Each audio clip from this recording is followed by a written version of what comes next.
العالمين والصلاة والسلام على سيدنا ومولانا محمد وآله وأزواجه وذريته أجمعين.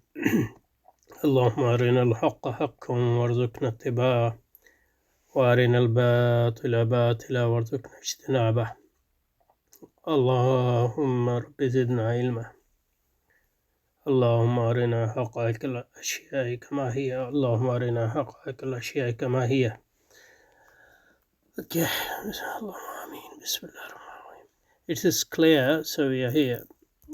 It is clear. So we are in the last half of the third point, I think. It is clear that whether we apply the physical criterion or the non-physical criterion, that communication criterion, and more adequate criterion of Royce, in either case our knowledge of other minds remains something like inferential only. Does it? Now Royce, as I said, he was an American philosopher, what they call classical American philosophers. I don't know why do they call them classical, but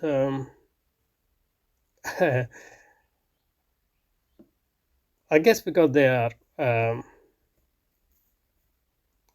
founders of American philosophy and American idealism. So he's one of the founders. So let's learn a bit about him. So I haven't read Royce, but I guess if he is the founder of American idealism, then he is somehow connected to American pragmatism and, William James and people like and Pierce and all those. So we can get the idea what he would be like. So Royce, he was born in 1855 according to our sources, 1916.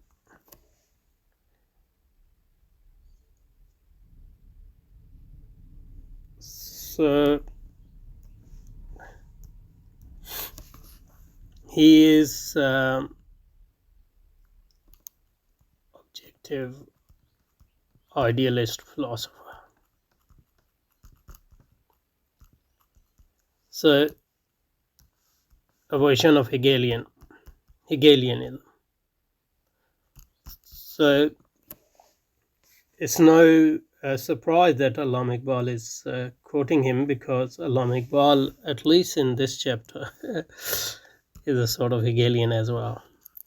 And one of the interesting things about reconstruction of religious thought in Islam, which I guess I didn't fully appreciate before, is his marriage of empiricism, scientific empiricism, British empiricism, and objective idealism. Allama Iqbal's, I mean. So normally, if you are an empiricist and believer in scientific empiricism, you are normally not objective idealist and pragmatist. Or you can be pragmatist, but objective idealism and empiricism is an odd marriage, even if it is not wholly, surprising. So anyway, Royce is one of the founders of American idealism, but he's also one of the founders of American pragmatism. So I'm guessing that he would have influenced James and William James and Peirce, for example, were the other. And there's no contradiction between idealism and pragmatism, because in a Hegelian philosophy there is a strong element of pragmatism as well, which, for example, influenced Marx as well.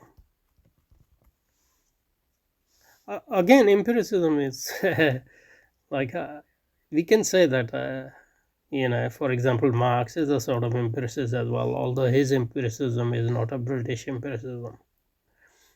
His empiricism is a more scientific empiricism and old empiricism of Greek philosophy, I guess.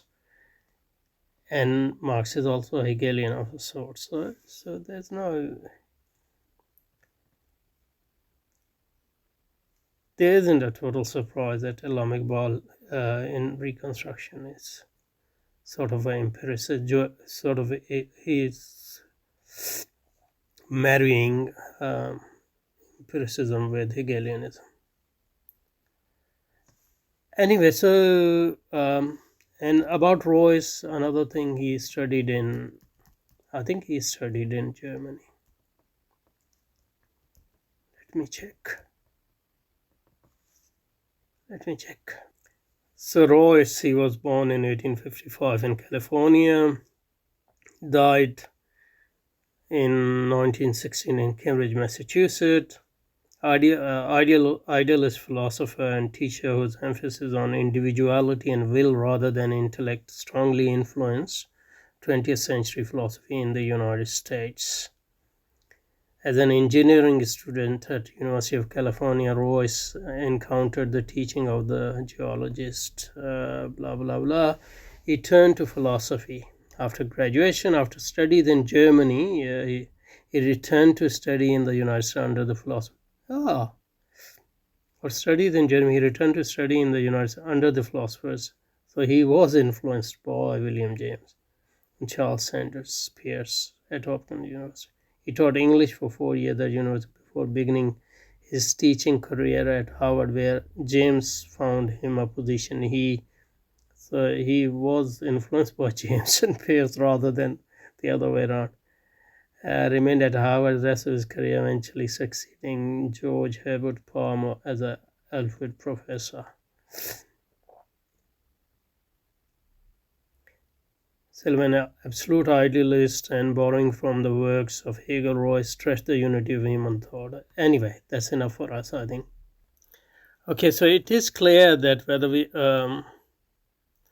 whether we apply physical criterion or the non-physical and more adequate criterion of Royce, in either case our knowledge of other minds remains something like inferential, yet we feel that our experience of other mind is immediate.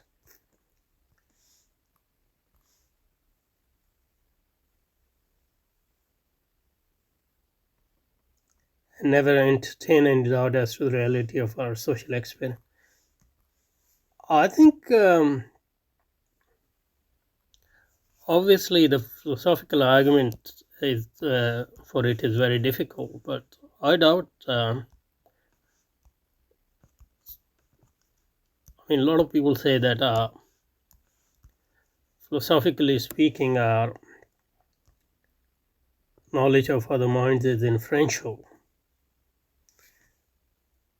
But that's only if you think that mind is something which is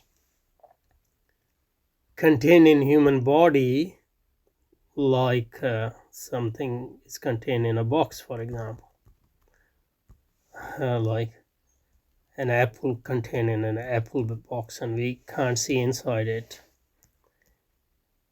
And if there is some reflection, we only through that we know that there's an apple in there. So we will say our knowledge is inferential in that regard. But if you don't think that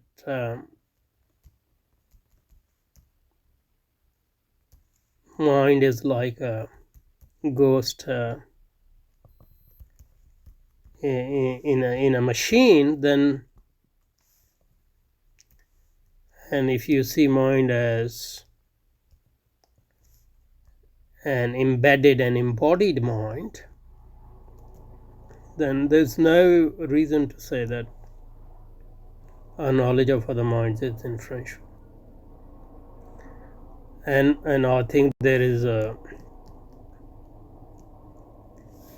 good argument, good reasons for our everyday intuitive sense that our knowledge of the mind is immediate, because other people's bodies are embodied minds. And even if we don't believe that, through communication we actually encounter other people's mind in a sense. But obviously, to prove it philosophically is very, very hard. That's why the debate goes on. I don't, however, mean at the present stage of our inquiry to build on the implications of our knowledge of other minds, an idealistic argument in favor of the reality of a comprehensive self. Cosmic self? All I mean to suggest is that the immediacy of our experience in the mystic state is not without a parallel. So he's drawing a parallel of our mystic experience and it. So our experience of other minds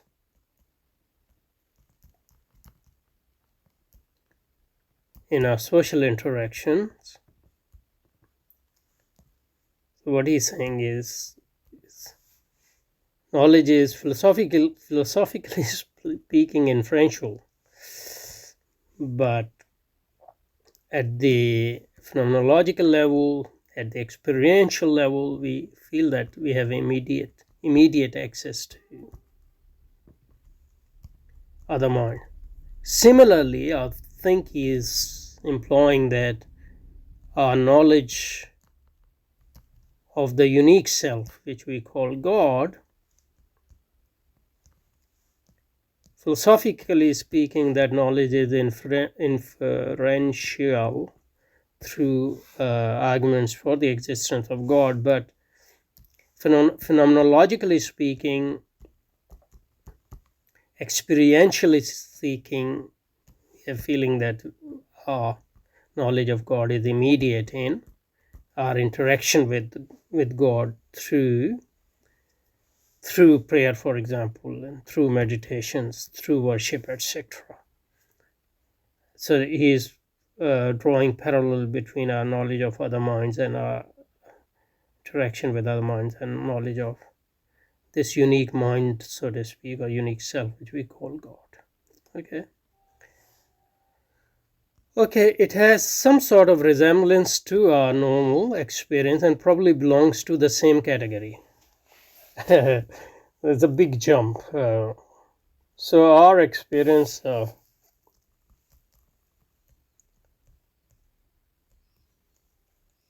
God has resemblance to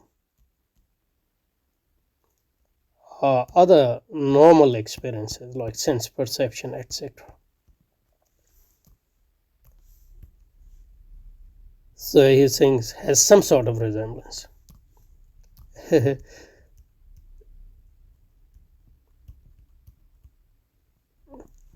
So you can't deny that there's some sort of resemblance for the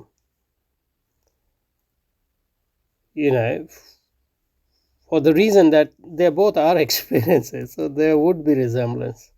Experience one, normal experience, and extraordinary experience, both are experiences, so there would be some resemblance, some sort of resemblance. But how do we go from some sort of resemblance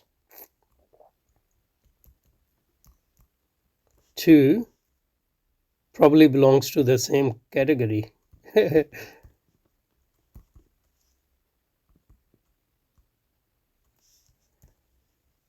This is a jump in argument, I think, and probably commits a fallacy. And probably the argument is here is non sequitur. Doesn't follow.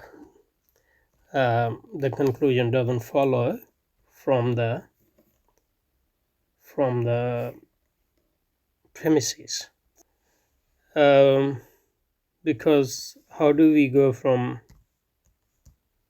there's some sort of resemblance to probably belong to the same. I think that's a big jump. You need a lot of intervening premises in order to build that experience, because our normal experience, despite all its extraordinariness, which people like, for example, Merleau-Ponty has emphasized, is still a normal experience relative to the extraordinary experience and rare experience, which we call mystic experience. There's a huge gulf between these two types of experiences. And even if there is some sort of resemblances between these two experiences, precisely because there are experiences, it doesn't follow from that these experiences belong to the same category. At least on the surface, they don't belong to the same category, in the sense that one is ordinary despite all its extraordinariness. The other is extraordinary, even if in relative terms. Okay, so I think we finished the